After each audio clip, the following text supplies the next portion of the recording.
ਏਕ ਓੰਕਾਰ।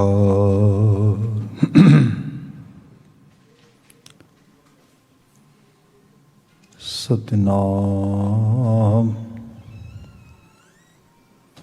ਕਰਤਾ ਪੁਰਖ ਨਿਰਭਉ ਨਿਰਵੈਰ ਅਕਾਲ ਮੂਰਤ ਅਜੂਨੀ ਸੈਭੰ ਗੁਰ ਪ੍ਰਸਾਦ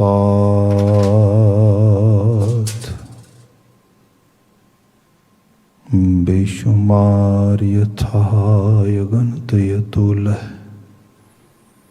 ਜਿਉ ਬੋਲਾਵੋ ਤਿਉ ਨਾਨਕ ਦਾਸ ਬੋਲੇ।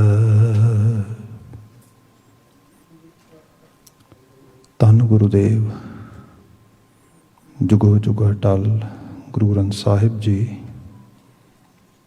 ਗੁਰੂ ਪਾਤਸ਼ਾਹ ਦੇ ਹਜ਼ੂਰ ਹਾਜ਼ਰੀਨ ਸਤਸੰਗਤ ਜੀਓ ਜਾਂ ਘਰਾਂ ਥਾਵਾਂ ਤੋਂ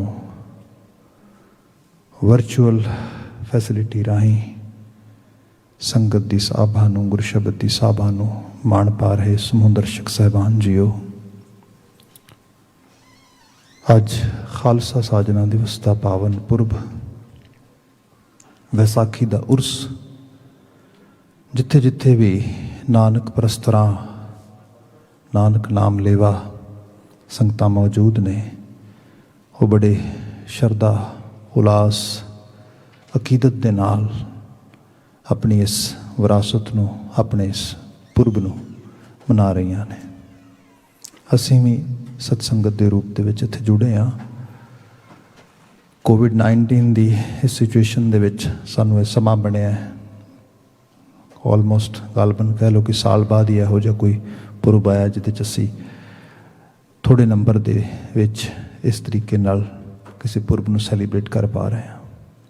ਸੋ ਇਹ ਵੀ ਇੱਕ ਵਡਭਾਗਤਾ ਹੈ। ਮਹਾਰਾਜ ਜੀ ਦੀ ਜੋ ਪਾਵਨ ਨਵਾਜ਼ਿਸ਼ ਸਮੁੱਚੀ ਮਾਨਵਤਾ 'ਤੇ ਹੋਈ।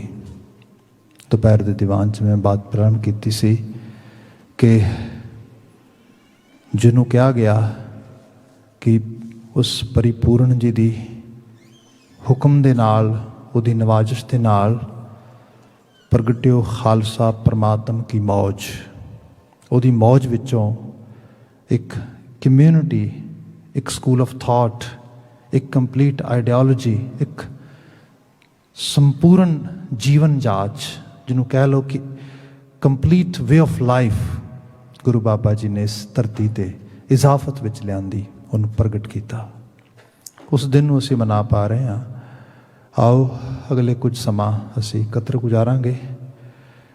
ਗੁਰੂ ਮਹਾਰਾਜ ਜੀ ਦੀ ਪਾਵਨ ਬਾਣੀ, ਕੁਝ ਇਤਿਹਾਸਕ ਤਵਾਰੀਖੀ ਰੰਗ, ਉਹ ਸਾਰੇ ਦੇ ਨਾਲ ਅੱਜ ਦੇ ਸਮੇਂ ਦੇ ਵਿੱਚ ਇਸ ਸਾਰੇ ਦੀ ਸਿਗਨੀਫਿਕੇਸ਼ਨ, ਅੱਜ ਦੇ ਸਮੇਂ 'ਚ ਅਸੀਂ ਗੁਜ਼ਰਦਿਆਂ ਹੋਇਆਂ, ਉਹ ਭਾਵੇਂ ਚੈਲੰਜਸ ਨੇ, ਭਾਵੇਂ ਉਹ ਸਾਨੂੰ ਕੁਝ ਸਿੱਖਿਆਵਾਂ ਨੇ, ਜੋ ਵੀ ਸਾਡੇ ਲੋੜੀਂਦਾ ਹੈਗਾ ਗੁਰਬਾਣੀ ਅਤੇ ਵਿਰਸੇ ਦੀ ਉਸ ਲਾਈਟ ਦੇ ਵਿੱਚ, ਰੌਸ਼ਨੀ ਦੇ ਵਿੱਚ ਅਸੀਂ ਉਹਦੀ ਬਾਬਤ ਗੱਲ ਕਰਾਂਗੇ, ਬਾਤ ਪਾਵਾਂਗੇ।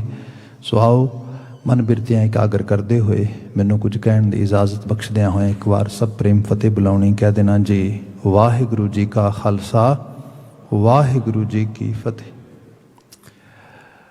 ਬਹੁਤ ਕੁਝ ਐਸਾ ਜੋ ਸਾਡੇ ਲਿਟਰੇਚਰ 'ਚੋਂ ਕਿਹਾ ਜਾ ਸਕਦਾ, ਬਾਣੀ ਵਿੱਚੋਂ ਕਿਹਾ ਜਾ ਸਕਦਾ ਹੈ, ਕਿਉਂਕਿ ਕਹੋ ਕਬੀਰ ਜਨ ਭਏ ਖਾਲਸੇ ਪ੍ਰੇਮ ਭਗਤ ਜਿਹ ਜਾਨੀ। ਬਾਬਾ ਕਬੀਰ ਜੀ, ਪ੍ਰੇਮਾ ਭਗਤੀ ਦਾ ਰੰਗ ਜਿਸ ਜਦੋਂ ਇੱਕ ਵਗਦਾ ਹੈ ਆਪਣੀ ਉਸ ਫਲੋ ਦੇ ਵਿੱਚ, ਉਸ ਬਹਾਅ ਦੇ ਵਿੱਚ, ਅਤੇ ਉਹਦੀ ਜਿਹੜੀ ਇਮਤਦਾਦ, ਜਿਹੜਾ ਉਹਦਾ ਸ਼ਿਖਰ ਹੁੰਦਾ ਆ, ਉਹ ਖਾਲਿਸ ਹੋ ਜਾਂਦਾ ਆ। ਅਤੇ ਐਕਚੁਅਲ ਲੈਵਲ 'ਤੇ ਤੁਸੀਂ ਦੇਖੋਗੇ ਕਿ ਗੁਰਬਾਣੀ ਦੇ ਵਿੱਚੋਂ ਇਹ ਚੀਜ਼ ਵਾਰ-ਵਾਰ ਤੁਹਾਨੂੰ ਰੈਪੀਟੀਸ਼ਨ 'ਚ ਮਿਲੇਗੀ। ਕਿਤੇ ਗੁਰੂ ਨਾਨਕ ਸਾਹਿਬ ਦੇ ਸੰਦੇਸ਼ ਵਿੱਚ ਅਸੀਂ ਇਹ ਪੜ੍ਹਦੇ ਹਾਂ, ਜੋ ਤੋ ਪ੍ਰੇਮ ਖਿਲਨ ਕਾ ਚਾਓ, ਸਿਰ ਤਰ ਤਲੀ ਗਲੀ ਮੇਰੀ ਆਓ, ਇਤ ਮਾਰਗ ਪੈਰ ਧਰੀਜੈ, ਸਿਰ ਦੀਜੈ ਕਾਨ ਨਾ ਕੀਜੈ। ਜੇ ਅਸੀਂ ਇਸੇ ਚੀਜ਼ ਨੂੰ ਬਿਲਕੁਲ ਅਪਲਾਈ ਹੁੰਦਿਆਂ ਦੇਖਦੇ ਹਾਂ, ਜੋ 1699 ਦੀ ਉਹ ਵਿਸਾਖੀ, ਜਿਹਦੇ 'ਚ ਧੰਨ ਗੁਰੂ ਗੋਬਿੰਦ ਸਿੰਘ ਸਾਹਿਬ ਕਲਗੀਧਰ ਪਾਤਸ਼ਾਹ ਸ਼ਮਸ਼ੀਰ ਮਿਆਨ ਤੋਂ ਬਾਹਰ ਕੱਢਦੇ ਨੇ, ਸਟੇਜ 'ਤੇ ਖੜੇ ਹੋ ਜਾਂਦੇ ਨੇ ਅਤੇ ਸੀਸ ਦੀ ਮੰਗ ਕਰਦੇ ਨੇ। ਸੋ ਬਿਲਕੁਲ ਦੋਨੋਂ ਚੀਜ਼ਾਂ ਉਸੇ ਆਵਾਜ਼ ਦੇ ਵਿੱਚ, ਉਸੇ ਸੀਨ 'ਚ ਜਿਹੜੀਆਂ ਨੇ ਫਿੱਟ ਹੁੰਦੀਆਂ ਨੇ। ਬਾਣੀ ਦੇ ਵਿੱਚ ਪ੍ਰੇਮ ਹੈ, ਪ੍ਰੇਮ ਦਾ ਮੁੱਢ ਤਿਆਗ ਹੈ, ਤਿਆਗ ਦਾ ਮੁੱਢ ਇੱਕ ਹਾਇਰ ਲੈਵਲ ਦੀ ਹਿਊਮਨ ਵਰਚੂਸ ਦੇ ਵਿੱਚੋਂ ਨਿਕਲਦਾ ਹੈ, ਜਿਸ ਨੂੰ ਤੁਸੀਂ ਕੰਪੈਸ਼ਨ ਕਹਿੰਦੇ ਹੋ, ਜਿਸ ਨੂੰ ਤੁਸੀਂ ਤਰਸ ਦਾ ਮਾਦਾ ਕਹਿੰਦੇ ਹੋ, ਜਿਸ ਨੂੰ ਤੁਸੀਂ ਮਨੁੱਖਤਾ ਦੇ ਵਿੱਚ ਦਰਵਣ ਦਾ ਰੰਗ ਕਹਿ ਸਕਦੇ ਹੈਗੇ ਹੋ। ਸੋ ਇਹ ਸਾਰੇ ਦਾ ਕੰਬੀਨੇਸ਼ਨ, ਇਹ ਜੋ ਫੈਸਟੀਵਲ ਹੈ, ਇਹ ਜਿਹੜਾ ਦਿਹਾੜਾ ਹੈ, ਇਹ ਜਿਹੜਾ ਦਿਨ ਹੈ, ਸਾਡੇ ਸਾਹਮਣੇ ਰਿਫਲੈਕਟ ਕਰਦਾ ਆ। ਖੈਰ, ਮੈਂ ਲਿਟਰੇਚਰ 'ਚੋਂ ਬਾਤ ਕਰ ਰਿਹਾ ਸੀਗਾ, ਖਾਲਿਸ ਹੋ ਜਾਣਾ ਅਤੇ ਖਾਲਸੇ ਦੇ ਉਸ ਆਈਡੀਅਲ ਨੂੰ ਆਪਣੇ ਜੀਵਨ ਦਾ ਆਈਡੀਅਲ ਬਣਾ ਲੈਣਾ। ਸਾਡਾ ਲਿਟਰੇਚਰ ਇਹ ਕਹਿੰਦਾ ਵੀ ਖਾਲਸਾ ਖਾਸ ਕਹਾਵੈ ਸੋਈ, ਜਾਂ ਕੈ ਹਿਰਦੈ ਭਰਮ ਨਾ ਹੋਈ। ਭਰਮ ਪੇਖ ਤੇ ਰਹਿ ਨਿਆਰਾ, ਸੋ ਖਾਲੀ ਸਤਿਗੁਰੂ ਹਮਾਰਾ। ਹੁਣ ਤੁਸੀਂ ਇਹਨੂੰ ਕੱਲੇ ਕੱਲੇ ਵਰਡ ਨੂੰ ਇਸ ਰੂਪ ਵਿੱਚ ਦੇਖੋ ਕਿ ਖਾਲਿਸ ਹੋਣ ਦਾ ਮਤਲਬ ਕੀ ਹੈ? ਪਿਓਰ ਹੋ ਜਾਣਾ। ਅੱਜ ਇਸ ਕਲਚਰ ਦੇ ਜਿੱਥੇ ਅਸੀਂ ਰਹਿ ਰਹੇ ਹਾਂ, ਇੱਥੇ ਸਭ ਤੋਂ ਵੱਧ ਸਾਨੂੰ ਪਤਾ ਕਿਹੜੀਆਂ ਚੀਜ਼ਾਂ ਤੰਗ ਕਰਦੀਆਂ ਨੇ? ਜਿਹੜੀ ਸਾਡੀ ਇਨਰ ਫਿਲਥ ਆ, ਉਹਦੇ ਕਈ ਰੂਪ ਨੇ। ਸਭ ਤੋਂ ਬੇਸਿਕ ਰੂਪ ਕੀ ਹੈ? ਰਿਗਰੈਟ। ਮੇਰੇ ਖਿਆਲ ਦੇ ਵਿੱਚ ਇੱਕ ਬੰਦਾ ਸਵੇਰ ਤੋਂ ਸ਼ਾਮ ਤੱਕ ਦੀ ਆਪਣੀ ਜ਼ਿੰਦਗੀ ਨੂੰ ਜਾਂ ਆਪਣੀ ਦਿਨਚਰਿਆ ਨੂੰ, ਆਪਣੀ ਰੂਟੀਨ ਨੂੰ ਦੇਖੇ ਤੇ evening time that individual might have tons of regret in his or her mind that oh ਐਵੇਂ ਨਹੀਂ ਸੀ ਹੋਣਾ ਚਾਹੀਦਾ, ਐਵੇਂ ਹੋਣਾ ਚਾਹੀਦਾ ਸੀ, ਇਸ ਤਰ੍ਹਾਂ। ਇਸ ਸਾਰੇ ਦੇ ਵਿੱਚੋਂ ਜਿਵੇਂ ਤੁਸੀਂ ਇੱਕ ਜਗ੍ਹਾ ਤੇ ਬਹੁਤ ਸਾਰਾ ਗਾਰਬੇਜ ਇਕੱਠਾ ਕਰਦੇ ਹੋ ਤੇ what's gonna happen? ਕੀ ਹੋਏਗਾ? ਉੱਥੇ ਅਗਲਾ ਜਿਹੜਾ ਹੈਗਾ ਪ੍ਰੋਸੈਸ ਸ਼ੁਰੂ ਹੋ ਜਾਏਗਾ, ਜਿਹਨੂੰ ਤੁਸੀਂ ਕੰਪੋਜ਼ ਲੈਂਗੁਏਜ ਵਿੱਚ ਫੰਗਸ ਕਹਿ ਲਓ, ਸ਼ੁਰੂ ਹੋ ਜਾਏਗੀ, ਉੱਲੀ ਲੱਗਣੀ ਕਹਿ ਦਿਓ। ਅਤੇ ਜੇ ਥੋੜ੍ਹੀ ਜਿਹੀ ਡਾਇਰੈਕਟ ਭਾਸ਼ਾ 'ਚ ਕਹਾਂਗੇ, ਡਾਇਰੈਕਟ ਲੈਂਗੁਏਜ 'ਚ ਕਹਾਂਗੇ, ਤਾਂ ਇਹ ਕਹਿਣਾ ਸ਼ੁਰੂ ਕਰੇਗਾ ਵੀ ਸੜਹਾਂਦ ਆਉਣੀ ਸ਼ੁਰੂ ਹੋ ਜਾਏਗੀ, ਡਰਟੀ ਸਮੈਲ ਆਉਣੀ ਸ਼ੁਰੂ ਹੋ ਜਾਏਗੀ। ਅੰਦਰਲੀ ਦੁਨੀਆ 'ਚ ਕੀ ਹੋਏਗਾ? ਅੰਦਰਲੀ ਦੁਨੀਆ ਦੇ ਵਿੱਚ when we have lots of regrets, then we gonna start feeling guilt, ਉਹ ਆਉਣੀ ਸ਼ੁਰੂ ਹੋ ਜਾਏਗੀ। ਹੁਣ ਇਹ ਜਿਹੜੀਆਂ ਚੀਜ਼ਾਂ ਨੇ, ਬੰਦੇ ਨੂੰ ਬਾਹਰੋਂ ਕੋਈ ਨਹੀਂ ਮਾਰਦਾ। ਫਿਰ ਮੈਂ ਬੇਨਤੀ ਕਰਾਂਗਾ, ਗੁਰਬਾਣੀ ਨੇ ਕਿਹਾ all human race is one, ਸਾਰੇ ਮਨੁੱਖ ਇੱਕ ਜੋਤ ਤੋਂ ਆਏ ਨੇ ਤੇ ਇੱਕ ਜੋਤ 'ਚ ਹੀ ਸਮਾ ਜਾਣਗੇ। ਮਨੁੱਖ ਦੇ ਵਿੱਚ ਜਿਹੜੇ ਚੇਂਜਸ ਆਉਂਦੇ ਨੇ, ਮਤਲਬ ਕਈ ਵਾਰੀ ਕਹਿੰਦੇ ਨਾ we are the superior race, ਇਹਦੇ ਖਿਲਾਫ ਤਾਂ ਗੁਰਮਤ ਖੜੀ ਹੋਈ। ਜਿਹੜੇ ਲੋਕ ਇਹ ਦਾਅਵਾ ਕਰਦੇ ਸਨ ਸਾਡੀ ਜਾਤ ਬੜੀ ਉੱਚੀ ਹੈ, ਅਸੀਂ ਫਲਾਣੇ ਜਿਹੜਾ ਹੈਗਾ ਅਸੀਂ ਆਰੀਅਨ ਹੁੰਨੇ ਆ, ਅਸੀਂ ਨਾ ਗੁਰਮਤ ਨੇ ਕਿਹਾ ਮਨੁੱਖ ਇੱਕ ਹੀ ਹੈ, ਮਨੁੱਖ ਇੱਕ ਜੋਤ 'ਚੋਂ ਆਇਆ ਹੈ। ਫਿਰ ਜਿਹੜੇ ਗੁਰੂ ਸਾਹਿਬ ਨੇ ਚੇਂਜਸ ਲੈ ਕੇ ਆਏ, ਗੁਰੂ ਸਾਹਿਬ, ਜੇ ਮੈਂ ਥੋੜ੍ਹਾ ਜਿਹਾ ਨੂੰ ਹਿਸਟੋਰੀਕਲੀ ਐਵੀਡੈਂਸ ਬੇਸਡ ਲੈਵਲ 'ਤੇ ਤੁਹਾਡੇ ਨਾਲ ਬਾਤ ਕਰਾਂ, sometime people ask me very actually openly ਕਿ ਤੁਸੀਂ ਇੰਨੀ ਸਿੱਖ ਹਿਸਟਰੀ ਦੀ ਬਾਤ ਕਰਦੇ ਹੋ, ਗੁਰੂ ਹਿਸਟਰੀ ਦੀ ਬਾਤ ਕਰਦੇ ਹੋ, ਕਿਤੇ ਤੁਸੀਂ ਚੀਜ਼ਾਂ ਨੂੰ ਓਵਰ ਐਗਜ਼ੈਜੋਰੇਟ ਤਾਂ ਨਹੀਂ ਕਰਦੇ ਵੀ ਗੁਰੂ ਸਾਹਿਬ ਨੇ ਆਹ ਕਰ ਦਿੱਤਾ, ਗੁਰੂ ਕੇ ਸਿੱਖਾਂ ਨੇ ਆਹ ਕਰ ਦਿੱਤਾ, ਮੈਨੂੰ ਗੋ ਥਰੂ ਦਾ ਹਿਸਟਰੀ। ਅਤੇ ਮੈਂ ਕਹਿੰਦਾ ਇਹ ਕੋਈ ਰੋਕਟ ਸਾਇੰਸ ਤਾਂ ਹੈ ਨਹੀਂ ਗੀ, ਬਹੁਤ ਈਜ਼ੀ ਚੀਜ਼ ਆ। ਤੁਸੀਂ ਸਾਰੇ ਇਸ ਚੀਜ਼ ਨੂੰ ਆਪ ਸਮਝ ਵੀ ਸਕਦੇ ਹੋ ਅਤੇ ਪੜ੍ਹ ਵੀ ਸਕਦੇ ਹੋ। ਜੇ ਮੈਨੂੰ ਬਹੁਤ ਸਰਲ ਭਾਵ ਵਿੱਚ ਬਾਤ ਕਹਾਂ ਨਾ, nowadays we are living in actually internet world, ਜਿਹੜਾ ਇੰਟਰਨੈਟ ਦਾ ਦੌਰ ਯੁੱਗ ਆ, ਉਹਦੇ 'ਚ ਤੁਸੀਂ ਮੇਰੇ ਵਾਸਤੇ ਕੰਮ ਆਪ ਕਰ ਸਕਦੇ ਹੋ। ਕੋਈ ਵੀ ਹਿਸਟਰੀ ਨੂੰ ਜਿਹੜਾ ਹੈਗਾ ਸਰਚ ਕਰਨ ਵਾਸਤੇ ਗੂਗਲ ਜਾਂ any kind of search engine open ਕਰ ਲਿਓ, ਅਤੇ ਉਹਦੇ 'ਤੇ ਤੁਸੀਂ ਨਾ ਸਿਰਫ 2-4 ਜਿਹੜੇ ਨੇ ਉਹ ਲੈਟਰਸ ਪਾਉਣੇ ਨੇ। ਪੰਜਾਬ PUNJAB ਸਿੰਪਲ ਵਰਡ ਆ, ਬਿਫੋਰ ਉਹਦੇ 'ਚ ਪਾ ਦਿਓ 1469 ਔਰ 1699, ਮੈਂ 2 ਨੰਬਰ ਦੇ ਰਿਹਾ ਤੁਹਾਨੂੰ। ਉਸ ਤੋਂ ਬਾਅਦ ਸੇਮ ਪੰਜਾਬ ਆਫਟਰ 1469 ਔਰ 1699, you can easily find out ਕੀ ਫਰਕ ਹੈ ਉਸ ਖਿੱਤੇ ਦੇ ਬਾਰੇ, ਉਸ ਇਲਾਕੇ ਦੇ ਬਾਰੇ ਜਿਹਨੂੰ ਜ਼ਰਖੇਜ਼ ਧਰਤੀ ਕਿਹਾ ਜਾਂਦਾ ਸੀਗਾ। ਵਿਸਾਖੀ ਐਕਚੁਅਲ ਲੈਵਲ ਦੇ 'ਤੇ ਪੰਜਾਬ ਦਾ ਇੱਕ ਹਾਰਵੈਸਟਿੰਗ ਫੈਸਟੀਵਲ ਆ। ਫਸਲ ਪੱਕਦੀ ਹੈ ਕਣਕ ਦੀ, ਅਤੇ ਕਣਕ ਦੀ ਫਸਲ ਦੀ ਉਤਸ਼ਾਹ ਦੇ ਵਿੱਚ ਲੋਕ ਉਹਦਾ ਜਿਵੇਂ ਥੈਂਕਸ ਗਿਵਿੰਗ ਹੁੰਦਾ ਵੀ ਸ਼ੁਕਰ ਕਰਨਾ, ਵੀ ਉਹ ਸ਼ੁਕਰ ਹੈ ਮਾਲਕ ਤੂੰ ਅਨਾਜ ਦਿੱਤਾ, ਆਨੰਦ ਦਿੱਤਾ, ਸਭ ਕੁਝ ਦਿੱਤਾ।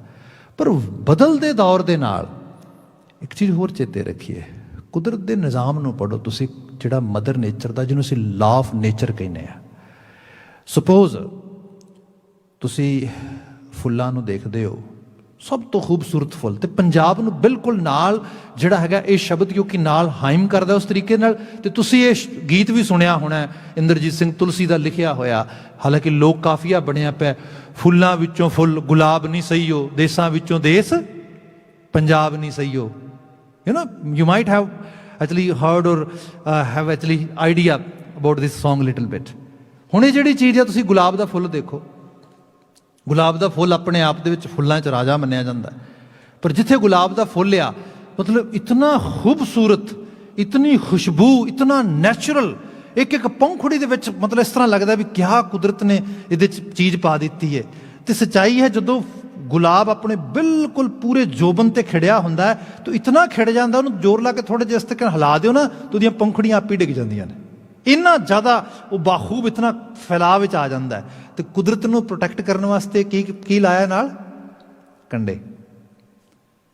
ਜੇ ਕੰਡੇ ਨਹੀਂ ਹੋਣਗੇ, ਮਦਰ ਨੇਚਰ ਦਾ ਲਾ ਆ, ਜਿਹੜੀ ਪ੍ਰੋਟੈਕਸ਼ਨ ਆ ਇਹ ਕੁਦਰਤ ਨਾਲ ਹੀ ਪਾਉਂਦੀ ਹੈ। ਆਪ ਜਦੋਂ ਪੰਜਾਬ ਦੀ ਗੱਲ ਕਰਦੇ ਹੋ ਤੇ ਪੰਜਾਬ ਦਾ ਮਤਲਬ ਕੀ ਹੈ?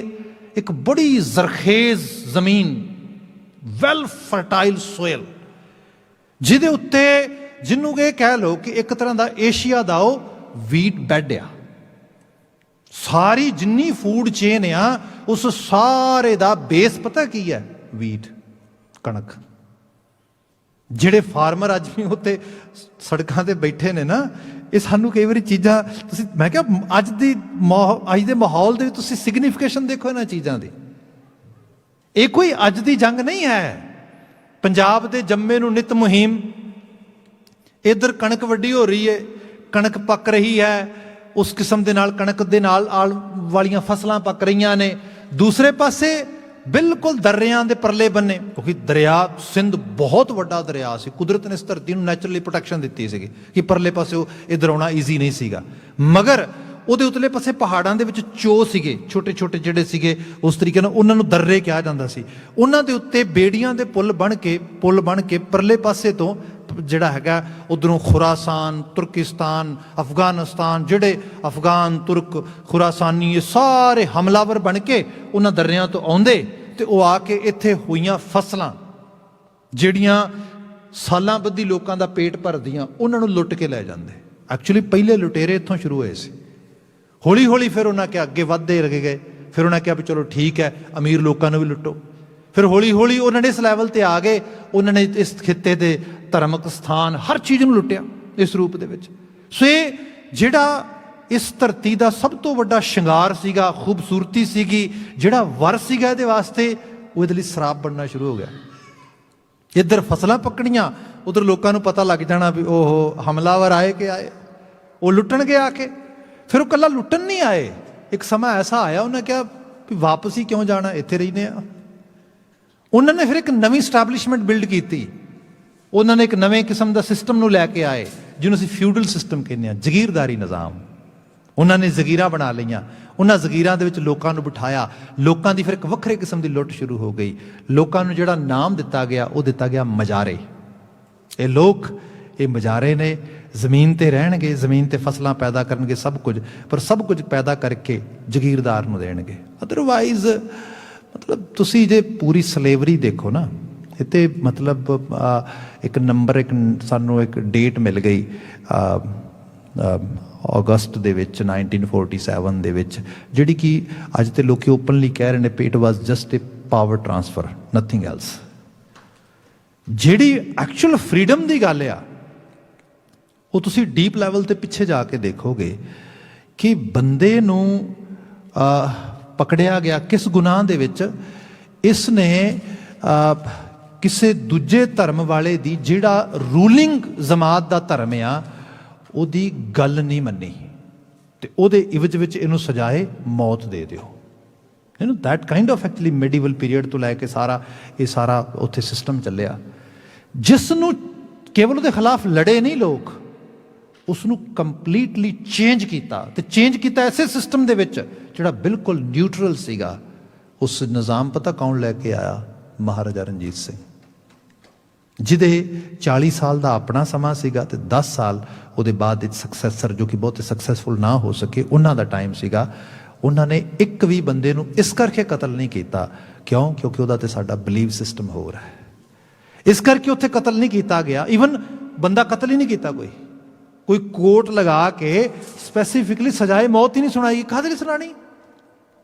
मनुख नूं मनुख दे भले लई जाना चाहिदा हैगा। सो इस किस्म के निज़ामत नूं असीं उस खित्ते दे फैलदिआं देखदे हां। पर खैर जिहड़ी बुनियादी बिनती कर रहा सीगा कि इस खित्ते दे विच लगातार हमलावर आउंदे रहे, तो हमलावर आउण दे नाल ये जिहड़ा खित्ता आ सारे दा सारा जिहड़ा फर्टाइल सोइल करके जे याद किया जाता सीगा, जिथे इतनियां वधिया वधिया मेवे धरती दे पैदा हुंदे सीगे। कणक दी मैं गल कीती है, दुनिया दा बेस्ट दुध, तुसी बाबा फरीद जी की बाणी पढ़ो जो जिक्र करते ने वो कि फरीदा शक्कर खंड निवात गुड़ माखियों माझा दुध, मतलब इतना मिठा इत्थे, ते मिठे का मतलब इत्थे मतलब कुदरत वालों जिहड़ा सब तो वधिया मिठा पैदा करने का सोर्स आ हनी बीज जिहड़ा करदियां ने, शहद जिहड़ा आ। इस खित्ते च कहा जाता सीगा कि तुसी जे बजाते खुद पढ़ना होए तो खुशवंत सिंह की राइटिंग पढ़े हिस्टरी ऑफ पंजाब, वो शुरुआती कुछ चैप्टर के बयान करता है भी इत्थों के जोग्राफिकल खित्ते की एक्चुअली सारी बनतर किवें दी सीगी, किहो जिहा इत्थों का नेटिव एनवायरमेंट सीगा। वो बयान करता है कि जे तुसी दरियाए सतलुज तो लैके तो दरियाए जमुना का इलाका सारा देखते हो, इस सारे इलाके दे विच बहुत वड्डे वड्डे दरखत सी, ते उन्हां दरख्तां दे नाल एक एक दरख्त दे नाल सैकड़े सैकड़े मतलब वड्डे वड्डे छत्ते लगे सी मधुमक्खियां दे, मखियाल दे उस रूप दे विच। इत्थे बहार दे दिनां दे विच ते गर्मी दे दिनां दे विचों जे किसी ने लंघना हुंदा सी ते लोग रात नूं लंघदे सीगे, डे टाइम कोई इत्थों ट्रैवल नहीं सी कर सकदा, क्योंकि ਜਿਹੜਾ ਮੱਖੀਆਂ ने इतना ज़्यादा ਝੁਰਮਟ ਪਾਇਆ ਹੁੰਦਾ ਸੀਗਾ। ਤੇ ਇਹਦੇ ਆਲੇ ਦੁਆਲੇ ਜਿਹੜੀ ਖੇਤੀ ਵੀ ਹੁੰਦੀ ਸੀ ਪਿੰਡਾਂ ਥਾਵਾਂ ਤੇ, ਉਹ ਮੋਸਟਲੀ ਬਹਾਰੀ ਦਿਨਾਂ ਦੇ ਵਿੱਚ ਸਰੋਂ ਦੀ ਹੁੰਦੀ ਸੀ, ਇਹੋ ਜਿਹੀਆਂ ਚੀਜ਼ਾਂ, ਜਾਂ ਫਿਰ ਵੈਸੇ ਹੀ ਜੰਗਲੀ इतनी ज़्यादा वनस्पति प्रफुल्लित होंदी सी कि कमाल का खिता सीगा, जिथे इतना शहद सीगा, इतना मिठा सीगा, मिठी कणक सीगी, मिठा दुध सीगा, जिहदे विचों घिओ सब तो ताकतवर जिहड़ी चीज़ मनुख के जुस्से वास्ते वो पैदा होंदी होए। ते फिर इस धरती के वसनीकां नूं नाम पता की मिले? They are the coward of this whole earth. ये दुनिया के सब तो कमज़ोर लोग ने। परशियन लिटरेचर एवं बयान करता, क्या जाता है ये लोग जिहड़े ने इन्हां दी तासीर बुज़दिली दी है। मतलब मैं दोपहर भी एग्जाम्पल कर रहा सीगा, क्या जाता सीगा कि इस धरती ते अरबी वर्ड है गंदम, तो गंदम पैदा होंदी है, तो गंदम की तासीर ये है कि जदों गंदम कणक बिल्कुल पक के तैयार हो जाए ना बिल्कुल, तो उसनूं तुसीं कदी हत्थ ला के देखो, जो सिट्टे बिल्कुल कणक के पक्के होंदे ने, तो उन्होंने हत्थ लगाओगे इस तरीके नाल, उहदियां जिहड़ियां कसीर जिन्हों कहने पंजाबी दे विच, नीडल की तरह वर्क करते हैं, उन्होंने हत्थ लगाओगे ना तो वह नाल दी नाल चुभदे ने हत्थां दे विच। पर जे किते उन्हां सिट्टियां नूं तुसीं हत्थां नाल जोर ला के एवें 2-4 वारी दब दिओ, वो चूरा हो जाते हैं, बिल्कुल तूड़ी बन जाते हैं। वो कहिंदे धरती की जिहड़ी तासीर है वो इहो जी है कि इसनूं जिन्ना कुट्टोगे उन्नी तूड़ी बनती लगी जाएगी, बरीक हुंदी लगी जाएगी, महीम तुहाडी सेवा च रहेगी। इस करके इहनूं कुट्टो, लताड़ो। इहदी जिहड़ी तासीर आ ये गुरु साहब ने बदली। इसनूं फिर साडे पंजाबी दे बहुत उमदा शायर प्रोफैसर मोहन सिंह वो बयान करते हैं, वो कहिंदे कि हकीकत यह है गुरु बाबा जी ने इसकी तासीर नूं, जिन्हों कहा गया कि ये तूड़ी वर्गी तासीर है, इसनूं फौलाद विच बदल दिता। तो जो फौलाद विच बदलिया तो फौलाद की एक निशानी है, मतलब फौलाद हुंदा है जिन्हों कह लो कि बिल्कुल प्योर स्टील, उसनूं जदों तुसीं किसी चीज़ ते रख के इस तरीके नाल उहनूं कुੱਟਦੇ हो, मारदे हो, जितनी उन्होंने कुट पैंदी है, जितना उन्होंने उत्तों जिहड़ा हैगा चोटां लगाईयां जांदियां ने, फौलाद उतना शार्पन हुंदा लगा जांदा, पैना। मतलब जिन्ना उन्होंने तुसी ऑबसैस करन दी, जिन्ना उसनूं तुसी ओप्रैस करन दी, उसनूं उस तरीके नाल प्रैशराइज करन दी ट्राई करोगे, उतना ज़्यादा रिटैलीएट करेगा, उतना दोबारा जिहड़ा हैगा वो उस तरीके नाल रिबैलीअस होकर वापस आएगा। इस खित्ते दे लोकां दी जिहड़ी सुरत ते सोच आ, ये गुरबाणी ते गुरु साहब ने इस रूप में भरी। इत्थों जिहड़ा तुहानूं चीज़ लगेगा वो लगेगा खालिस, जिहड़ा ऐसी सोच की तरबीयत आ रही है जिन्हें यह कहा मैनू धरती ते कोई शख्स अपने तरीके नाल ना गुलाम बना सकता है ना चला सकता है, मैनू अकाल पुरख वाहिगुरू ने जीवन दिता है, मैनू जीवन अपने तरीके नाल जिउण की इजाजत होनी चाहिए हैगी है। अज समुची दुनिया इहदी गल करदी है, एडवोकेसी करती है। ये सोच ਗੁਰੂ ਬਾਬਾ ਜੀ ਨੇ ਉਸ ਖਿੱਤੇ ਦੇ ਵਿੱਚ ਜਿਹੜੀ ਹੈ ਉਸ ਨੂੰ ਇਸ ਤਰੀਕੇ ਨਾਲ ਪ੍ਰਚਾਰਿਆ, ਉਸ ਨੂੰ ਉਸ ਲੈਵਲ 'ਤੇ ਪ੍ਰੀਜ਼ਰਵ ਕੀਤਾ ਅਤੇ ਉਸ ਤਰੀਕੇ ਨਾਲ ਉਹਦੀ ਮੁਜ਼ਾਹਿਰੀਅਤ ਜਿਹਨੂੰ ਕਹਿ ਲਓ ਡੈਮੋਸਟ੍ਰੇਸ਼ਨ ਲਿਆਂਦੀ ਉਸ ਸਾਰੇ ਰੂਪ ਦੇ ਵਿੱਚ। ਹੁਣ ਮੈਂ ਕੁਝ ਗੱਲਾਂ ਦੇ ਨਾਲ ਥੋੜ੍ਹੀਆਂ ਉਸ ਤਰੀਕੇ ਨਾਲ ਬਾਣੀ ਦੇ ਵਿੱਚੋਂ ਪ੍ਰਵੇਕ ਵਿੱਚੋਂ ਲੈ ਕੇ ਆਵਾਂ। ਜਿਹੜਾ ਧਰਮ ਦਾ ਸਭ ਤੋਂ ਵੱਡਾ ਰੂਪ ਆ ਉਹ ਹੈਗਾ ਕਿ ਧਰਮ ਕਿਸੇ ਬਹਿਰੂਨੀ ਖਲਾ ਜਾਂ ਜਨੂਨ ਵਿੱਚੋਂ ਪੈਦਾ ਨਹੀਂ ਹੁੰਦਾ। ਧਰਮ ਸਿਰਫ ਇੱਕ ਕਿਸੇ ਕੋਈ ਬੰਦੇ ਨੇ ਆਈਡੀਓਲੋਜੀ ਬਣਾ ਲਈ ਅਤੇ ਉਹਦੇ ਆਈਡੀਓਲੋਜੀ ਨੂੰ ਬਿਨਾਂ ਨਾਪੇ ਤੋਲੇ ਸੋਚਿਆ ਕਿ ਹਾਂ ਇਹ ਮੇਰਾ ਧਰਮ ਹੋ ਗਿਆ। ਇਹ ਨਹੀਂ ਹੈਗਾ। ਧਰਮ ਕਿਸੇ ਬੁਨਿਆਦੀ ਕੁਦਰਤ ਦੇ ਬਣਾਏ ਅਸੂਲ 'ਤੇ ਖੜਾ ਹੁੰਦਾ ਆ ਅਤੇ ਕੁਦਰਤ ਦਾ ਅਸੂਲ ਇਸ ਸਾਰੀ ਕਾਇਨਾਤ ਵਿੱਚ ਪਤਾ ਕੀ ਹੈ? ਬਾਣੀ ਕਹਿੰਦੀ ਹੈ ਕਰਤਾਰ ਇਸ ਸਾਰੀ ਸਿਰਜਣਾ ਕਰਨ ਵਾਲਾ ਦਇਆ ਦਾ ਸੋਮਾ ਹੈ, ਦਿਆਲੂ ਹੈ। ਇਹ ਜੋ ਕੁਝ ਵੀ ਪੈਦਾ ਹੋਇਆ ਹੈ, ਜਿਸ ਸਾਰੇ ਨੂੰ ਅਸੀਂ ਭੋਗ ਮਾਣ ਰਹੇ ਹਾਂ, ਇਹ ਉਹਦਾ ਤਰਸ ਹੈ, ਇਹ ਉਹਦੀ ਦਇਆ ਆ। ਅਤੇ ਜਿਸ ਮਨੁੱਖ ਨੇ ਆਪਣੇ ਆਪ ਨੂੰ ਉਸ ਹਾਇਰ ਲੈਵਲ 'ਤੇ ਖੁਸ਼ੀ ਨੂੰ ਮਹਿਸੂਸ ਕਰਨਾ ਹੈ, ਉਹਦੇ ਅੰਦਰ ਇਹ ਚੀਜ਼ ਬਹੁਤ ਜ਼ਰੂਰੀ ਹੋਣੀ ਚਾਹੀਦੀ ਹੈ।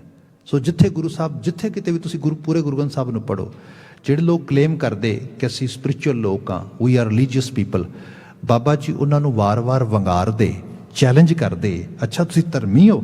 ਜੇ ਧਰਮੀ ਹੋ ਤਾਂ ਆਹ ਚੀਜ਼ਾਂ ਹੈਗੀਆਂ ਤੁਹਾਡੇ ਕੋਲ। ਜਿਵੇਂ ਸਪੋਜ਼ ਸਨਾਤਨ ਮਤ ਨਾਲ ਜੁੜੇ ਹੋਏ ਲੋਕ ਭਾਰਤੀ ਖਿੱਤੇ ਦੇ ਵਿੱਚ ਜਨੇਊ ਪਾਉਂਦੇ ਸੀਗੇ। ਬਾਬਾ ਨਾਨਕ ਜੀ ਦਾ ਸ਼ਬਦ ਪੜ੍ਹੋ ਤੁਸੀਂ ਆਸਾ ਕੀ ਵਾਰ ਦੇ ਵਿੱਚ, ਬਾਬਾ ਜੀ ਕਹਿੰਦੇ ਤੂੰ ਜਨੇਊ ਪਾਉਣਾ ਮੁਬਾਰਕ ਹੈ ਤੈਨੂੰ, ਪਰ ਆਹ ਚੀਜ਼ ਹੈ ਤੇਰੇ ਕੋਲ? ਦਇਆ ਕਪਾਹ। ਕੱਲੀ ਬਾਹਰ ਦੀ ਕੋਟਨ ਜਿਹੜੀ ਹੈ ਉਹਦਾ ਧਾਗਾ ਵਲ ਕੇ ਪਾਉਣ ਨਾਲ ਤੇ ਧਰਮ ਨਹੀਂ ਨਾ ਆ ਜਾਏਗਾ। ਕਿ ਤੇਰੇ ਕੋਲ ਬੁਨਿਆਦੀ ਗੁਣ ਹੈ ਮਨੁੱਖਤਾ ਦਾ? ਕੀ? ਕੰਪੈਸ਼ਨ, ਦਇਆ, ਤਰਸ। ਕਿਸੇ ਦਾ ਦੁੱਖ ਵੇਖ ਕੇ ਤੇਰਾ ਦਿਲ ਪਸੀਜਦਾ ਹੈ? ਇੱਥੋਂ ਇੱਥੇ ਉੱਤੇ ਧਿਆਨ ਦੇ। ਫਿਰ ਕੱਲਾ ਇਹ ਨਹੀਂ, ਬਾਣੀ 'ਚ ਹੋਰ ਆ ਜਾਓ। ਮੁਸਲਮਾਨ ਕੋਈ ਬੰਦਾ ਕਹਿੰਦਾ ਮੈਨੂੰ ਪੈਗੰਬਰ ਦਾ ਦੀਨ ਮਿਲਿਆ, ਮੈਂ ਪੈਗੰਬਰੀ ਦੀਨ ਨੂੰ ਮੰਨਣਾ ਵਾ। ਬਾਬਾ ਨਾਨਕ ਜੀ ਕਹਿੰਦੇ ਕੋਈ ਇਤਰਾਜ਼ ਨਹੀਂ ਸਾਨੂੰ, ਬਿਨਾਂ ਸ਼ੱਕ ਮੰਨ। ਤੂੰ ਦਾਅਵਾ ਕਰਦਾ ਮੈਂ ਧਾਰਮਿਕ ਹਾਂ, ਮੈਂ ਸਪਿਰਿਚੁਅਲ ਹਾਂ, ਤੂੰ ਕਹਿੰਦਾ ਮੈਂ ਮੋਮਿਨ ਹਾਂ, ਕੀ ਤੇਰੇ ਕੋਲ ਆ ਗੁਣ ਹੈ? ਸਭ ਕਹਿੰਦੇ ਮੁਸਲਮਾਨ ਮੋਮ ਦਿਲ ਹੋਵੇ। ਮੋਮ ਦਿਲ ਹੋਣਾ, ਬਿਲਕੁਲ ਮੁਲਾਇਮ ਦਿਲ ਹੋਣਾ।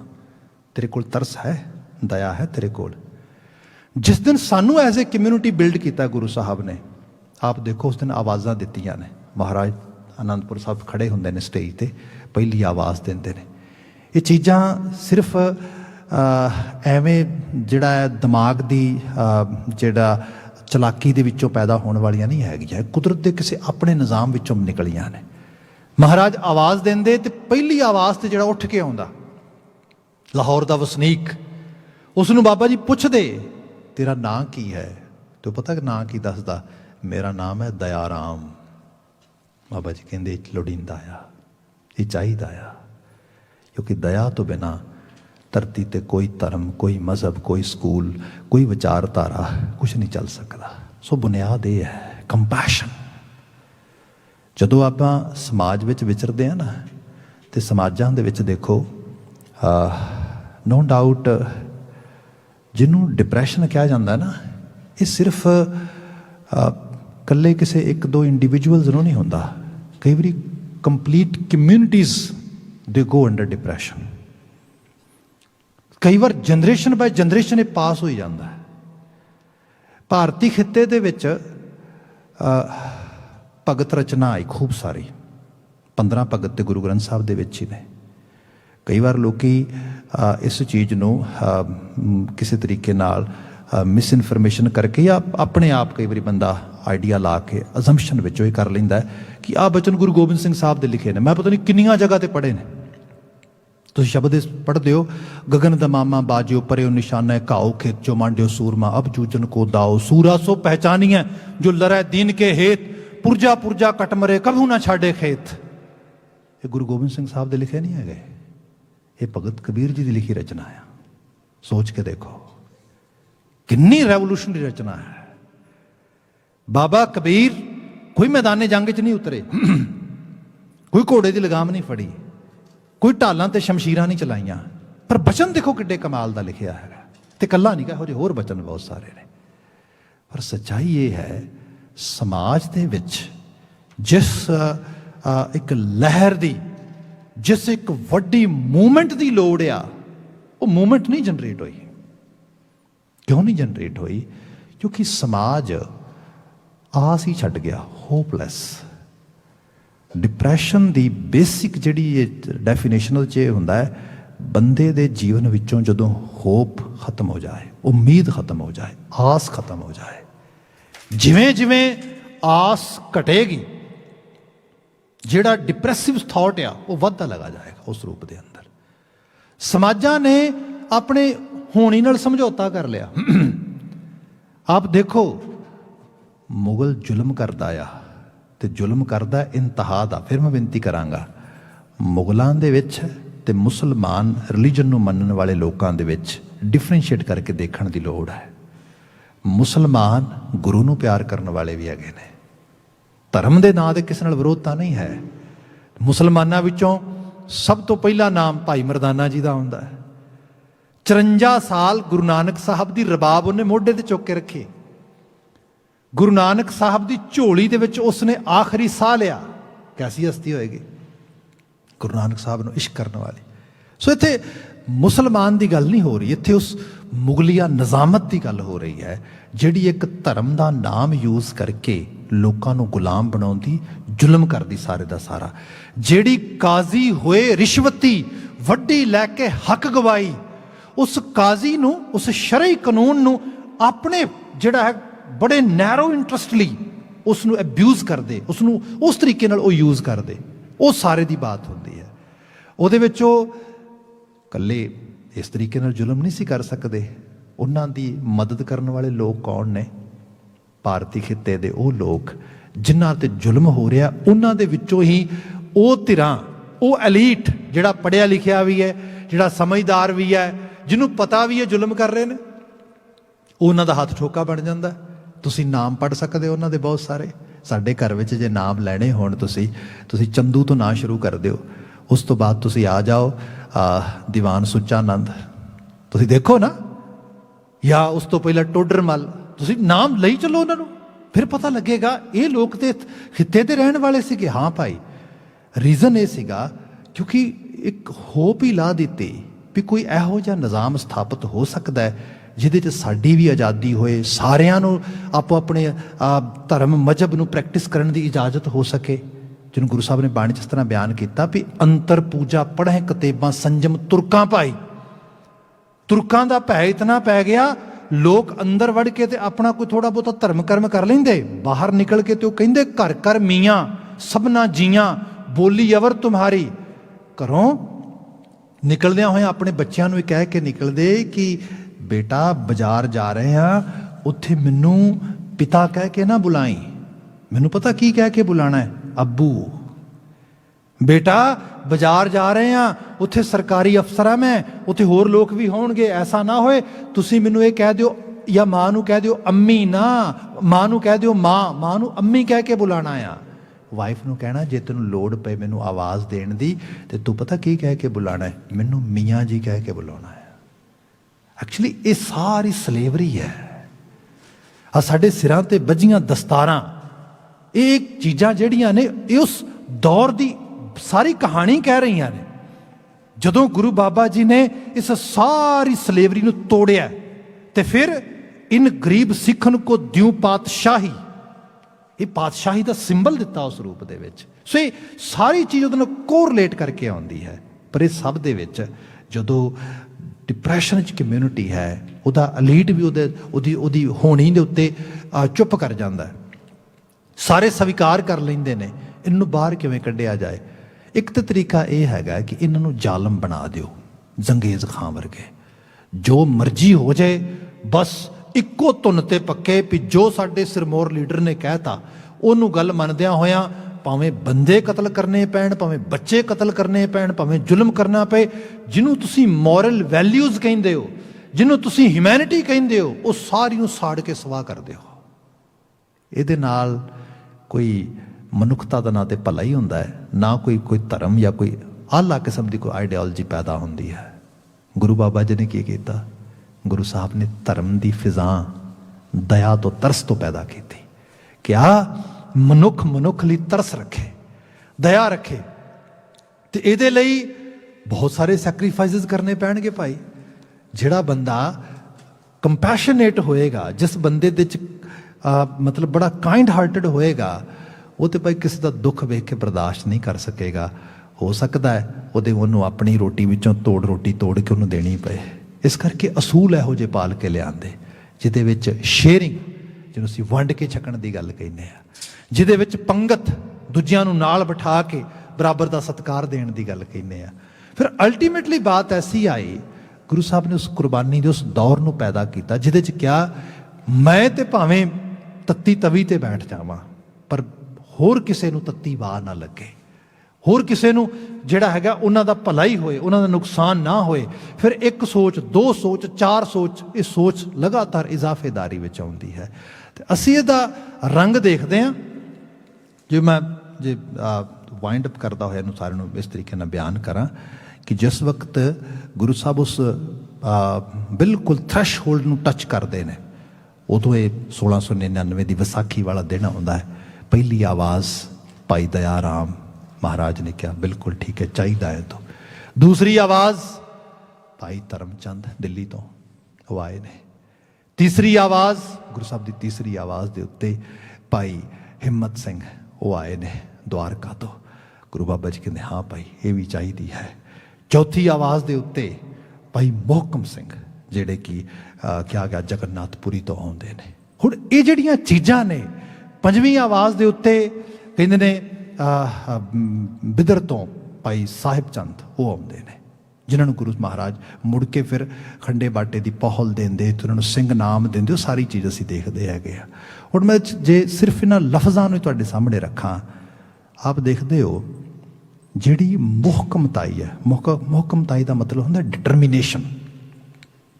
ਧਰਤੀ ਤੇ ਕਦੀ ਵੀ ਕੁਝ ਵੀ ਕਰਨਾ ਆ, ਬਹੁਤ ਮਤਲਬ ਹਾਇਰ ਲੈਵਲ ਦਾ ਡਿਟਰਮੀਨੇਸ਼ਨ ਚਾਹੀਦਾ ਆ। ਜਿੱਥੇ ਜਦੋਂ ਬੰਦਾ ਕੋਈ ਕੰਮ ਵੇਖਦਾ ਆਪਣੇ ਸਾਹਮਣੇ, ਓਹੋ ਇਹ ਬੜਾ ਭਾਰਾ ਹੈ, ਹੋਣਾ ਨਹੀਂਗਾ, ਐਕਸਕਿਊਜ਼ ਬਣਾਉਣ ਦੀ ਸ਼ੁਰੂਆਤ ਕਰਦਾ ਹੈ। ਫਿਰ ਜੇ ਐਕਸਕਿਊਜ਼ ਕੰਮ ਨਾ ਵੀ ਕਰਨ, ਫਿਰ ਐਸਕੇਪਿਜ਼ਮ, ਬੰਦਾ ਨੱਠਦਾ, ਭੱਜੀਏ ਕਿਸੇ ਪਾਸੇ। ਇਹ ਚੀਜ਼ ਨਹੀਂ ਹੋਣੀ ਇਸ ਰੂਪ ਦੇ ਵਿੱਚ। ਜੋ ਭਾਰਤੀ ਖਿੱਤੇ ਦੇ ਵਿੱਚ ਬੈਰਾਗ ਮਤ, ਜੋਗ ਮਤ, ਸ੍ਰੇਵੜੇ ਮਤ ਆਏ ਸਾਰੇ, ਇਹ ਐਸਕੇਪਿਜ਼ਮ ਸੀ ਖਿੱਤੇ ਦਾ। ਜ਼ੁਲਮ ਹੁੰਦਾ, ਵੇਖਿਆ ਨਹੀਂ ਜਾਂਦਾ, ਕਿੱਦਾਂ ਕੀ ਕੀਤਾ ਜਾਏ। ਤਰੀਕਾ ਇਹ ਹੈ, ਬਨਵਾਸ ਲੈ ਲਿਆ, ਜੰਗਲ 'ਚ ਜਾ ਕੇ ਬੈਠ ਜਾਂਦੇ ਆ, ਕੰਮ ਨਹੀਂ ਪੜਿਆ।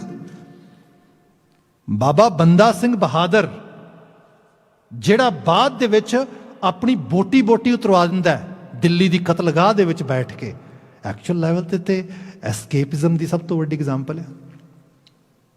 ਛੱਡ ਕੇ ਸਾਰਾ ਕੁਝ ਨਾਂਦੇੜ ਜਾ ਕੇ ਇੱਕ ਜੋਗੀ ਬਣ ਕੇ ਬੈਠ ਗਿਆ ਤੇ ਉੱਥੇ ਜਾ ਕੇ ਬਸ ਆਪਣੇ ਜਿਹੜਾ ਹੈ ਮੇਲੇ ਲਾ ਰਿਹਾ, ਮੈਂ ਖੁਸ਼ ਹਾਂ। ਇੱਥੇ ਗੁਰੂ ਗੋਬਿੰਦ ਸਿੰਘ ਸਾਹਿਬ ਨੇ ਸ਼ੀਸ਼ਾ ਵਿਖਾਇਆ ਜਾ ਕੇ, ਕੀ ਕਰ ਰਿਹਾ ਤੂੰ। ਇਸ ਸਾਰੇ ਦੇ ਵਿੱਚ ਫਿਰ ਕੰਮ ਕਿੱਡਾ ਵੱਡਾ ਆ, ਇਹਦੇ 'ਚ ਕੋਈ ਸ਼ੱਕ ਨਹੀਂਗਾ।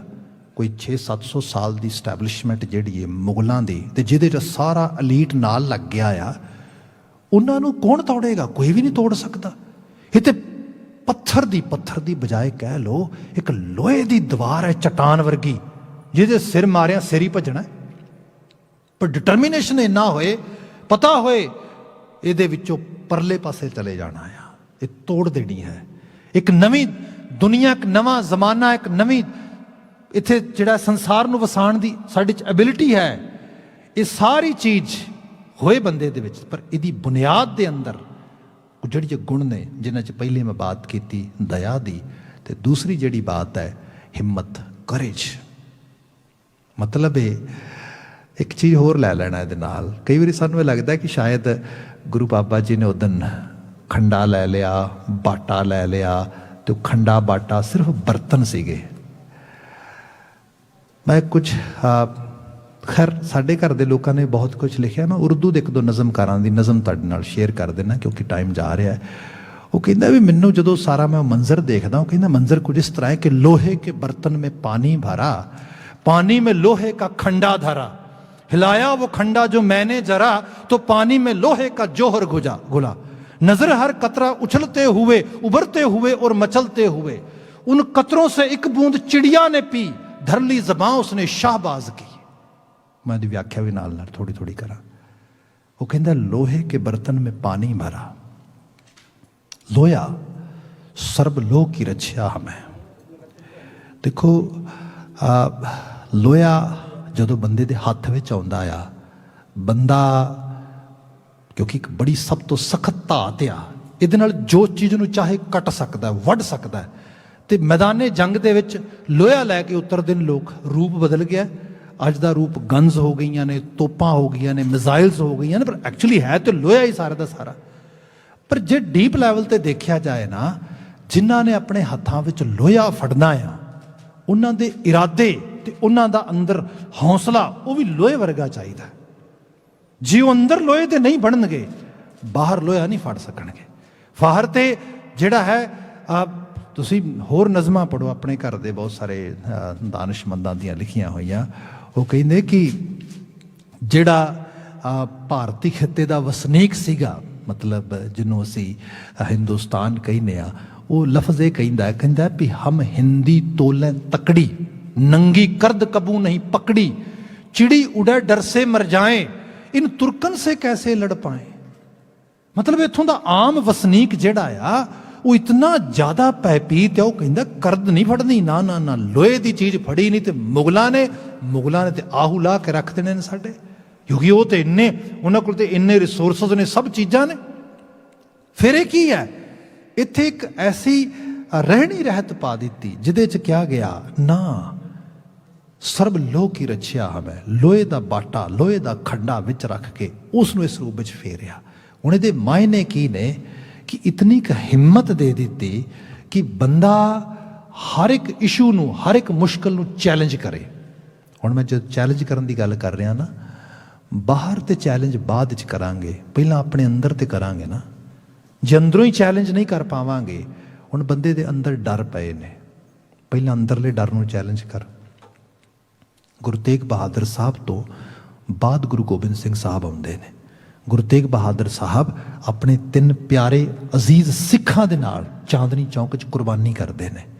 ਤੇ ਗੁਰੂ ਤੇਗ ਬਹਾਦਰ ਸਾਹਿਬ ਦੀ ਬਾਣੀ ਤੁਸੀਂ ਪੜ੍ਹਦੇ ਹੋ ਕਿ ਭੈ ਕਾਹੂ ਕੋ ਦੇਤ ਨਹਿ ਪੈ ਮਾਨਤ ਆਨ, ਕਹੋ ਨਾਨਕ ਸੁੰਦਰੇ ਮਨਾ ਗਿਆਨੀ ਤਾਹੇ ਬਖਾਨ। ਜਦੋਂ ਬੰਦਾ ਗਿਆਨ ਦੀ ਚਰਮ ਸੀਮਾ ਵਾਲੇ ਪਾਸੇ ਵੱਧਦਾ ਆ, ਉਹ ਡਰ ਦੇ ਹਰ ਪੱਖ ਦੇ ਉੱਤੇ ਕਾਬੂ ਕਰ ਲੈਂਦਾ ਆ, ਡਰ ਤੋਂ ਬਾਹਰ ਨਿਕਲਦਾ ਆ। ਹੁਣ ਸਾਡੇ ਅੰਦਰਲੇ ਜਿਹੜੇ ਡਰ ਨੇ, ਇੰਨੀ ਕਰੇਜ ਹੋਏ ਬੰਦੇ ਦੇ ਵਿੱਚ, ਬੰਦਾ ਉਹਨਾਂ ਨੂੰ ਚੈਲੰਜ ਕਰ ਸਕੇ, ਉਹਨਾਂ ਨੂੰ ਵੇਖ ਸਕੇ, ਉਹਨਾਂ ਨੂੰ ਓਪਨਲੀ ਕਹਿ ਸਕੇ ਵੀ ਸਾਡੇ ਅੰਦਰ ਆਹ ਕਮਜ਼ੋਰੀ ਹੈ, ਆਹ ਡਰ ਹੈ, ਆਹ ਚੀਜ਼ ਹੈ, ਆਹ ਸਾਰੀਆਂ ਚੀਜ਼ਾਂ ਜਿਹੜੀਆਂ ਨੇ, ਇਹਦੇ ਵਿੱਚੋਂ ਬੰਦੇ ਦੀ ਇਨਰ ਕਲਿੰਜਿੰਗ ਹੁੰਦੀ ਹੈ। ਜਿਹੜੀ ਮੈਂ ਸ਼ੁਰੂਆਤ 'ਚ ਬਾਤ ਕੀਤੀ ਸੀ, ਖਾਲਿਸ ਹੋਣਾ ਹੈ ਨਾ। ਜਦੋਂ ਬੰਦਾ ਖਾਲਿਸ ਹੀ ਹੋ ਗਿਆ, ਜਦੋਂ ਉਹਨੂੰ ਐਗਜ਼ੈਕਟ ਰਿਐਲਿਟੀ ਦਾ ਪਤਾ ਲੱਗ ਗਿਆ ਵੀ ਭਾਈ ਮੈਂ ਕੌਣ ਆ, ਮੇਰੇ ਅੰਦਰ ਕੀ ਹੈ, ਮੈਂ ਕਿਸ ਮਿੱਟੀ ਦਾ ਬਣਿਆ, ਕੀ ਮੇਰੀ ਹੋਣੀ ਹੈ ਸਾਰੇ ਦੀ ਸਾਰੀ, ਜਦੋਂ ਬੰਦਾ ਸਚਿਆਰ ਹੋ ਕੇ ਉਸ ਲੈਵਲ ਤੇ ਆ ਗਿਆ ਤਾਂ ਉਹਨੂੰ ਸਮਝ ਲੱਗ ਗਈ ਗੁਰਬਾਣੀ ਗੁਰੂ ਗ੍ਰੰਥ ਸਾਹਿਬ ਦੇ ਇਸ ਸ਼ਬਦ ਦੀ, ਹਮ ਆਦਮੀ ਹਾਂ ਇੱਕਦਮੇ ਮੁਹਲਤ ਮੋਹਤ ਨਾ ਜਾਣਾ। ਇੱਕ ਦਮ ਤੇ ਖੜੀ ਜ਼ਿੰਦਗੀ ਹੈ ਤੇ ਅਲਟੀਮੇਟਲੀ ਇਹ ਜਿਹੜੀ ਦਮਾਂ ਦੀ ਜ਼ਿੰਦਗੀ ਹੰਢਾ ਰਹੇ ਆ, ਇਹਦਾ ਕੋਈ ਲੇਖਾ ਜੋਖਾ ਵੀ ਹੈ। ਤੇ ਲੇਖਾ ਜੋਖਾ ਇਹ ਹੈ ਕਿ ਨਾਨਕ ਆਖੈ ਰੇ ਮਨਾ ਸੁਣੀਐ ਸਿੱਖ ਸਹੀ, ਲੇਖਾ ਰੱਬ ਮੰਗੇਸੀਆ ਬੈਠਾ ਕੱਢ ਵਹੀ। ਜ਼ਿੰਦਗੀ ਦੇਣ ਵਾਲੇ ਨੇ ਜ਼ਿੰਦਗੀ ਦਾ ਆਖਰਕਾਰ ਹਿਸਾਬ ਕਿਤਾਬ ਵੀ ਕਰਨਾ ਹੈ। ਬੰਦੇ ਜੀਵਨ ਨਾ ਹੈ ਆਦਰਸ਼ਾਂ ਦਾ, ਜੀਵਨ ਨਾ ਹੈ ਕਿਸੇ ਹਾਇਰ ਲੈਵਲ ਦੇ ਆਈਡੀਅਲਸ ਦਾ, ਕਿ ਅਡਾਪਟ ਕਰ ਰਿਹਾ ਉਹਨਾਂ ਨੂੰ, ਕਿ ਜੀ ਰਿਹਾ ਉਹਨਾਂ ਦੇ ਵਿੱਚ। ਜਦੋਂ ਬੰਦਾ ਇਸ ਤਰੀਕੇ ਦੇ ਸਿਮਰਨ, ਇਸ ਕਿਸਮ ਦੇ ਇਨਰ ਮੈਡੀਟੇਸ਼ਨ ਵਿੱਚ ਉਤਰੇਗਾ, ਜਦੋਂ ਉਸ ਦੇ ਵਿੱਚੋਂ ਉੱਠ ਕੇ ਧਰਤੀ ਤੇ ਤੁਰੇਗਾ, ਉਹ ਖਾਲਸਾ ਬਣ ਜਾਏਗਾ। ਉਹ ਜ਼ੁਲਮ ਦੀ ਹਨੇਰੀ ਹੋਏ, ਉਹ ਵੱਡੇ ਤੋਂ ਵੱਡਾ ਜ਼ਾਲਮ ਹੋਏ, ਉਹਦੀਆਂ ਅੱਖਾਂ 'ਚ ਅੱਖਾਂ ਪਾ ਕੇ ਵੇਖਣ ਦੀ ਸਮਰੱਥਾ ਰੱਖੇਗਾ। ਇਹ ਹੈ ਐਕਚੁਅਲ ਲੈਵਲ ਤੇ ਉਸ ਖਿੱਤੇ ਦੀ ਹੋਣੀ ਨੂੰ ਬਦਲਣਾ। ਅਦਰਵਾਈਜ਼ 1.25 ਲੱਖ ਸੇ ਏਕ ਲੜਾਓ, ਇਹ ਕਨਸੈਪਟ ਜਿਹੜਾ ਆ, ਇਹ ਸਿਰਫ ਇਹ ਨਹੀਂ ਹੈਗਾ ਕਿ ਕਿਉਂਕਿ we are the superior race and that's why we are able to do it. ਭਾਈ ਰੇਸ ਤੇ ਉਹੀ ਸੀ ਜਿਹੜੀ ਪੰਜਾਬ ਦੀ ਧਰਤੀ ਤੇ ਹਜ਼ਾਰਾਂ ਸਾਲਾਂ ਤੋਂ ਸੀ, ਟਕੇ ਟਕੇ ਪੱਤ ਵਿਕਦੀ ਸੀਗੀ। ਭਾਈ ਰੇਸ ਤੇ ਉਹੀ ਸੀਗੀ ਜਿਨ੍ਹਾਂ ਦੇ ਲੋਕ ਆਪ ਵਿਕ ਗਏ ਮੁਗਲਾਂ ਦੇ ਘਰ ਜਾ ਕੇ, ਤੇ ਜਿਨ੍ਹਾਂ ਦੀ ਹਾਲਤ ਇਹ ਸੀ ਗਊ ਬ੍ਰਾਹਮਣ ਕੋਕਰ ਲਾਵੋ ਗੋਬਰ ਤਰਨ ਨਾ ਜਾਏ, ਜਿਹੜੇ ਆਪ ਆਪਣਿਆਂ ਤੋਂ ਟੈਕਸ ਉਗਰਾ ਕੇ ਤੇ ਮੁਗਲਾਂ ਦੇ ਖਜ਼ਾਨੇ ਭਰਦੇ ਸੀਗੇ, ਜਿਹੜੇ ਆਪ ਸਾਰਾ ਇਹ ਸਭ ਚੀਜ਼ਾਂ ਹੋ ਰਹੀਆਂ ਸੀਗੀਆਂ। ਫਿਰ ਉਸੇ ਖਿੱਤੇ ਦੀ ਉਸ ਜਗ੍ਹਾ ਤੇ ਇੱਕ ਐਸੀ ਹੋਣੀ ਬਦਲਦੀ ਹੈ। ਉਸ ਹੋਣੀ ਦੇ ਵਿੱਚੋਂ ਤੁਸੀਂ ਦੇਖਦੇ ਹੋ ਕੋਈ 100 ਸਾਲ ਮਤਲਬ ਐਵੇਂ ਤੇ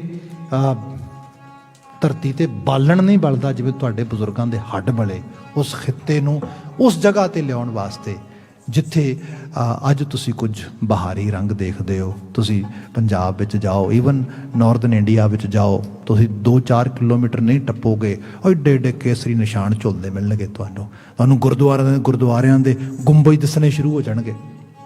ਤੁਹਾਨੂੰ ਦਸਤਾਰਾਂ ਵਾਲੇ ਸਾਰੇ ਲੋਕ ਇਸ ਰੂਪ ਦੇ ਵਿੱਚ ਜਿਹੜਾ ਹੈਗਾ ਇਹਨਾਂ ਦੀ ਆਮਦ ਦਿਸ ਜਾਏਗੀ ਸਾਰੇ ਦੀ ਸਾਰੀ। ਇਹ ਸਾਰਾ ਉਸ ਸਾਰੀ ਗੁਰੂ ਮਹਾਰਾਜ ਜੀ ਦੀ ਬਖਸ਼ਿਸ਼ ਤੇ ਨਵਾਜ਼ਿਸ਼ ਵਿੱਚੋਂ ਪੈਦਾਇਸ਼ ਹੋਈ ਹੈ।